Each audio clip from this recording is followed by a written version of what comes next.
ነገር ተስማምቶ ጨርሷል። ታዲያ ወደ ቤት በመምጣትም በጣም ደስታውን እየገለጸና ከዚህ በኋላ የምሳሌ ሕክምና እንደተሳካም እየነገራቸው ነው። እንግዲህ የሚቀረን መረካከብ ነው፣ ሁሉንም ነገር ጨርሰናል በማለት ለቅድስትና ለምሳሌ እየገለጸላቸው ነበረ። ምሳሌም አባዬ ወደ ውጭ ሀገር ልትወስደኝ ነው ወይ እያለችን በደስታ እየፈነጠዘች ነው። በዚህ መካከል ቅድስት ጋሼ እንኳን ደስ አለህ፣ በመጨረሻም ተሳካ አይደለም እኔም እኮ ድሮም ብዬህ ነበር በማለት መልካም ምኞቷን እየገለጸችለት ሲሆን እሱም በጣም አንቺ ጥሩና አስተዋይ ልጅ ነሽ፣ አንቺን ያገባህ የታደለ በማለትም እየገለጸላት ነበረ። ይህን ተከትሎ ቅድስት ብለህ ነው ጋሽ እያለች ስትሽኮረመም ነበር።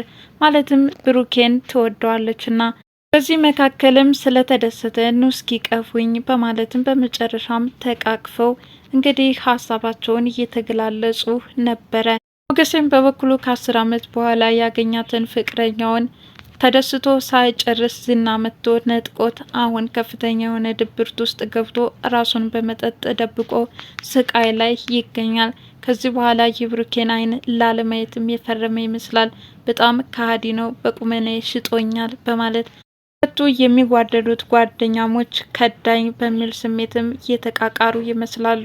ለማንኛውም በሚቀጥለው ክፍልስ ሞገሴና ብሩኬ ወደ ነበረ ፍቅራቸው ይመለሳሉ ወይስ እንደዛው እንደተቃቃሩ ይቀራሉ?